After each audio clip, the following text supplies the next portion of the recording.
नमस्ते दोस्तों। हिंदी साहित्य की बेजोड़ कहानियों के चैनल में आपका स्वागत है। आज सुनिए मालती जोशी जी की लिखी हुई कहानी तोहे उरिन में नाई।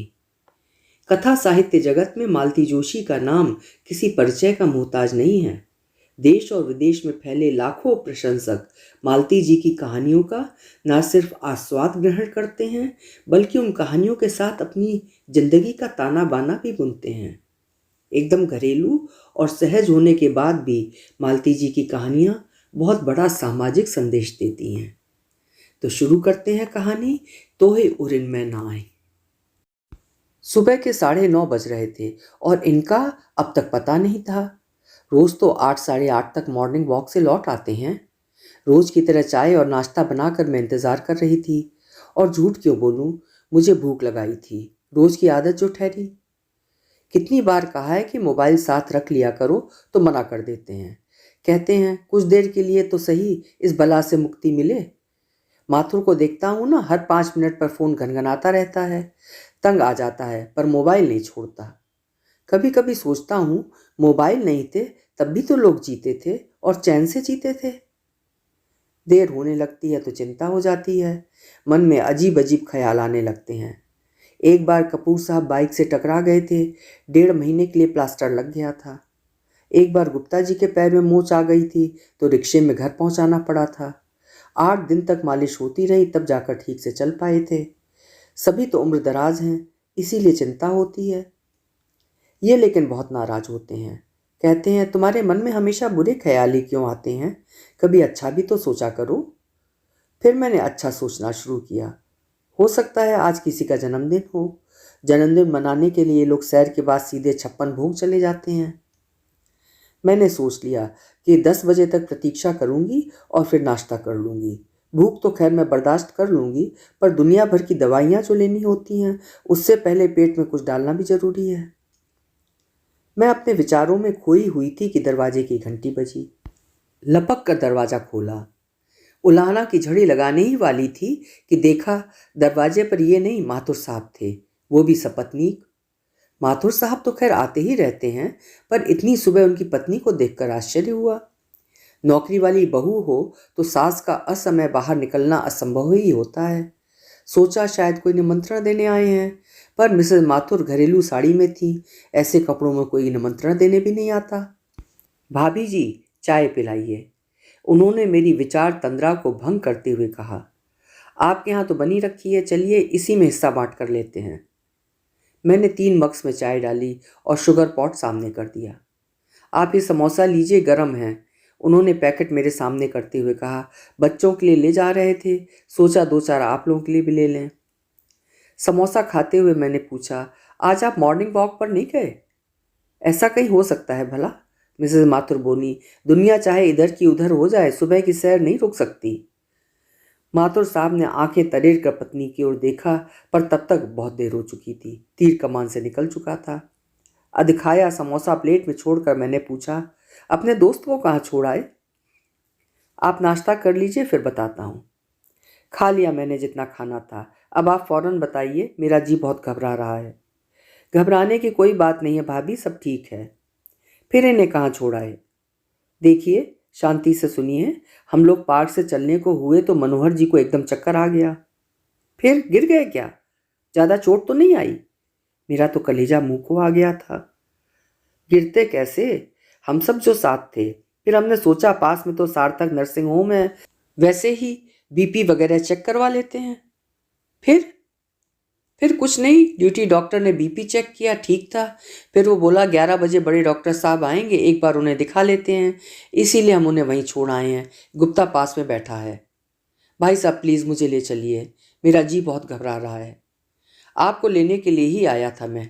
ऑटो खड़ा हुआ है, बस सोच रहा था आप मुंह में कुछ डाल लेती। खैर चलिए। मैंने फटाफट घर बंद किया और उनके साथ चल पड़ी। रास्ते में हमने मिसेस माथुर को उनके घर छोड़ा और सीधे नर्सिंग होम की राह ली। मेरे मन में इतनी बुरी बुरी कल्पनाएं आ रही थीं, पर जब पहुंचकर इन्हें देखा कि ये और गुप्ता जी मज़े से कमरे में बैठकर गप्पे मार रहे हैं, तो मेरी जान में जान आई। डॉक्टर आ गए? माथुर ने पूछा। राउंड ले रहे हैं, उसके बाद देखेंगे। कुछ देर बाद ही बुलावा आ गया। ये दोस्तों के साथ चले गए। मैं कमरे में बैठी रही। अच्छा हुआ जो इन लोगों ने कमरा ले लिया था, नहीं तो बाहर बरामदे में बैठना पड़ता। कोई आधा घंटा बाद तीनों लौट आए। रिपोर्ट अच्छी थी, मतलब अभी कुछ वैसा नहीं लग रहा है। हो सकता है काफ़ी देर तक धूप में बैठने के कारण हुआ हो या उठते समय कोई नस खिंच गई हो। पर डॉक्टर का कहना था एक बार किसी न्यूरोलॉजिस्ट को दिखा लेते हैं। शाम की अपॉइंटमेंट भी ले ली थी। नर्सिंग होम के ही एसोसिएट स्पेशलिस्ट हैं, वे शाम को आएंगे। मैंने उन दोनों से कहा आप लोग अब घर जाइए, मैं इनके पास हूँ। जाने से पहले वो दोनों हमारे लिए चाय बिस्किट ऑर्डर कर गए। दोपहर को मिस्टर और मिसेस कपूर खाना लेकर आ गए। शाम को कपूर दंपति चाय और सैंडविच लेकर आ गए। जब उन्हें पता चला डॉक्टर आने वाले हैं तो वे रुके रहे। इन डॉक्टर साहब ने भी ओके रिपोर्ट दी और कहा दोबारा ऐसा हुआ तो तुरंत संपर्क कीजिए, अपन एमआरआई करा लेंगे। नर्सिंग होम वाले डॉक्टर की सलाह थी आज रात रुक जाइए, सुबह तसल्ली के साथ घर जाइए। सब पैसे कमाने के धंधे हैं, ये भुनभुनाए। मैंने कहा वे तो हमें बुलाने नहीं आए थे, हम ही दौड़कर उनके पास आए थे, तो अब उनकी तसल्ली तक रुक जाइए। शायद उन्होंने किसी कारण से ये सलाह दी हो। 7 बजे माथुर साहब आए, बोले मुझे लगा डिस्चार्ज मिल जाएगा, इसीलिए नितिन के लिए रुका रहा, गाड़ी लेकर आया हूँ। तो ऐसा करते हैं नितिन, तुम आंटी को घर छोड़ दो और गुप्ता से कह दो रात को यहाँ रुक जाए। वो आ जाएंगे तो मैं ऑटो करके आ जाऊँगा। मैं रुक जाती हूँ, मैंने कहा। नहीं भाभी जी, ये आपके बस की बात नहीं। रात को ज़रूरत पड़ी तो कोई दौड़ भाग करने वाला चाहिए। मैं ही रुक जाता, पर इन दोनों मेरी तबीयत भी ज़रा ढीली चल रही है। इमरजेंसी में किसी काम का नहीं हूँ मैं। नितिन ने मुझे घर छोड़ा, मुझसे चाबी लेकर गेट खोला, फिर मेन दरवाज़ा खोला। मेरे हाथ में एक टिफ़िन थमा कर बोला मम्मी ने आपके लिए खाना भेजा है, अंकल के परहेज का पता नहीं था। कोई बात नहीं बेटा, अब तुम घर जाओ। दफ्तर से लौटकर सीधे चले आए हो, पता नहीं चाय भी पी है कि नहीं। बनाऊं? चाय पीकर ही चला था, आप तकलीफ ना करें। हमारा नंबर तो है ना आपके पास, ज़रूरत हो तो कॉल कर लीजिएगा। मैं चलूं? उसके जाने के बाद मैं कितनी देर तक सुन्न होकर बैठी रही। इनकी तबीयत का कुछ समझ में नहीं आ रहा था। सब कुछ ठीक ठाक है बता रहे थे, फिर रात भर के लिए रोक भी रहे थे, पता नहीं क्या हुआ है। खाने का जरा मन नहीं था। थोड़ा सा मुंह जुठार कर मैंने खाना फ्रिज में डाल दिया। टीवी देखने की कोशिश की, मन नहीं लगा। कुछ पढ़ने की भी इच्छा नहीं हुई, तो 9 बजे ही गेट में ताला डालकर मैंने बत्तियां बुझा दी। अपने विचारों में खोई हुई मैं करवटें बदल रही थी कि अचानक गेट की घंटी बजी। इतनी रात गए कौन होगा? मैंने तुरंत बाहर की बत्ती जलाई और खिड़की से झांक कर देखा। भाभी जी गेट खोलिए, गुप्ता जी की आवाज़ थी। मेरा दिल बुरी तरह धड़क उठा। गुप्ता जी इस समय यहाँ क्या कर रहे हैं? उन्हें तो नर्सिंग होम में होना था, कहीं ऐसा तो नहीं कि इन्हें डिस्चार्ज मिल गया हो। बदहवास सी गिरते पड़ते मैं बाहर पहुंची। गेट खोलते हुए मैंने कहा गुप्ता जी आप इतनी रात को, सब ठीक तो है ना? इतनी रात कहाँ भाभी, अभी 9:30 ही बजे हैं, उन्होंने भीतर आते हुए कहा। अब मैंने देखा कि उनके साथ उनका पोता भी है। मुझे प्रणाम करके बालक एक ओर खड़ा हो गया। आप तो नर्सिंग होम जाने वाले थे ना? जाने वाला था, पर राहुल ने मना कर दिया। बोला कोई इमरजेंसी होगी तो पहले आपके हाथ पांव फूल जाएंगे, इससे अच्छा है मैं चला जाता हूँ। बस सुबह मुझे जल्दी रिलीव कर दीजिए। वो तो नाइट ड्यूटी पर चला गया, आपके लिए मैं शौनक को ले आया हूँ, उन्होंने पोते को आगे करते हुए कहा। यूँ तो पूरा कुंभकर्ण है, पर कोई साथ रहेगा तो आपका हौसला बना रहेगा। सच, किसी के साथ होने की कल्पना मात्र से ही मुझे बड़ी राहत मिल गई। अच्छा बेटे मैं चलता हूँ, उन्होंने बेटे की पीठ थपथपाते हुए कहा। दादी को तंग मत करना और होशियारी से रहना। उनके जाने के बाद मैंने गेट में ताला डाला और भीतर आ गई। हॉल का दरवाज़ा बंद करते हुए मैंने शौनक से कहा 2 मिनट रुकना बेटा, मैं गेस्ट रूम के बेडरूम की चादर बदल दूँ। नहीं दादी, मैं यहीं दीवान पर सो रहूँगा, बस ओढ़ने के लिए कुछ दे दीजिए। मैंने दीवान पर उसका बिस्तर लगाते हुए कहा बेटा यहाँ भी टीवी है, कुछ देखना चाहो तो देख लो। नहीं दादी, मैं थोड़ा पढ़ूंगा, एग्ज़ाम चल रहे हैं ना। मुझे इतना संकोच हुआ या मेरी वजह से तुम्हारी पढ़ाई मारी गई? वैसे भी रात में मैं कितना पढ़ लेता, बस थोड़ा देख लूँगा और आप गेट की चाबी मुझे दे जाइए, मैं सुबह चुपचाप निकल जाऊँगा। वाह, ऐसे कैसे निकल जाओगे? चाय पीकर जाना, बस मुझे एक बार आवाज़ दे देना। उसके लिए दूध का गिलास और पानी की बोतल रखकर मैं सोने चली गई, पर देर रात तक नींद नहीं आई। दिन भर का घटनाक्रम आंखों के आगे घूमता रहा, पता नहीं कब आंख लगी। सुबह उठी तो कमरे में धूप फैल चुकी थी। हड़बड़ा कर उठी तो देखा गुप्ता जी का पोता चला गया था। गेट का ताला चाबी टेबल पर रखा था। कंबल और चादर तहा कर रखे हुए थे। भीतर डाइनिंग टेबल पर दूध की थैलियां रखी हुई थीं। मुझे उस पर बड़ा प्यार आ गया। कितना सलीकेदार बच्चा है। चाय पीकर मैं फटाफट नहा ली। अस्पताल से कोई फ़ोन आए तो रिसीव करने के लिए तो कोई चाहिए। करीब 10:30 बजे माथुर साहब का फ़ोन आया। भाभी, डॉक्टर का राउंड हो जाने के बाद हम लोग आ जाएंगे, आप नाश्ता कर लीजिए। भाई साहब को यहाँ करा दिया है, वे कुछ कह रहे हैं, सुन लीजिए। सुनो, इन्होंने कहा, मेरा बिस्तर बाहर दीवान पर ही लगा देना। इतना ताव आया, बीमारी में भी दरबार लगाकर बैठेंगे। पर फिर दिन भर घर में ऐसा मेला रहा कि लगा इनका कहना ठीक था। बेडरूम में किस किस को ले जाते और कहाँ बिठाती। ये लोग कोई 1:30 बजे घर लौटे। माथुर साहब ने माफ़ी मांगते हुए कहा, सॉरी भाभी जी, आपको बहुत इंतज़ार कराया। दरअसल हम नितिन की राह देख रहे थे, वो लंच आवर में ही आ पाया। कहने का मन हुआ कि टैक्सी कर लेते, पर ऐसा कहकर उनकी सदाशयता का अपमान करने की इच्छा नहीं हुई।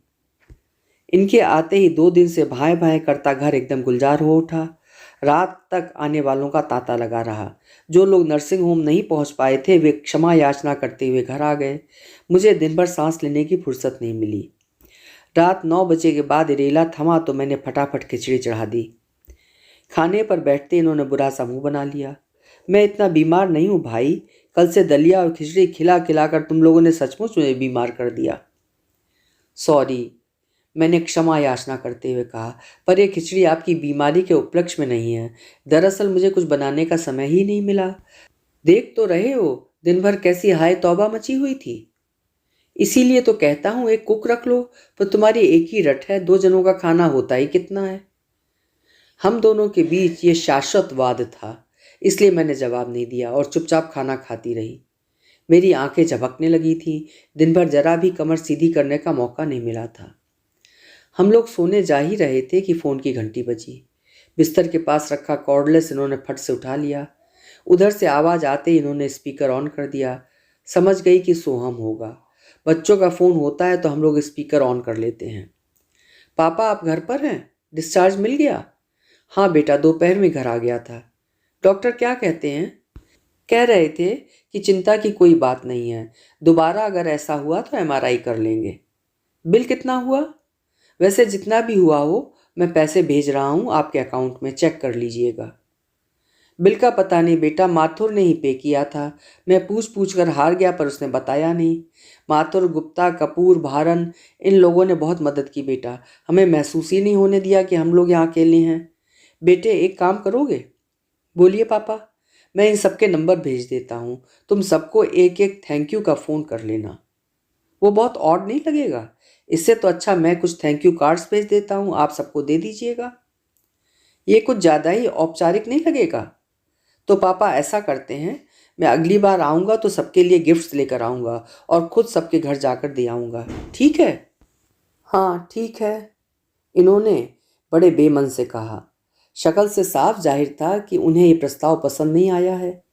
फ़ोन रखते ही बोले, सोहम को किसने खबर की थी? मैंने, और कौन करेगा? मना किया था ना? आपके मना करने से क्या होता है, ज़रा मेरी भी तो सोचिए। चिंता के मारे प्राण निकले जा रहे थे, बच्चों से ही तो शेयर कर सकती थी। तो सोनिया को भी फ़ोन किया होगा। जानती हो ना कितनी हाई पर है, रो रो कर घर भर दिया होगा उसने। संजीव बेचारे परेशान हो गए होंगे। उसे फ़ोन नहीं करती तो मेरे प्राण ले लेती कि इतनी दूर भैया को यूएसए में खबर की और मुझे हैदराबाद में फ़ोन नहीं कर सकी।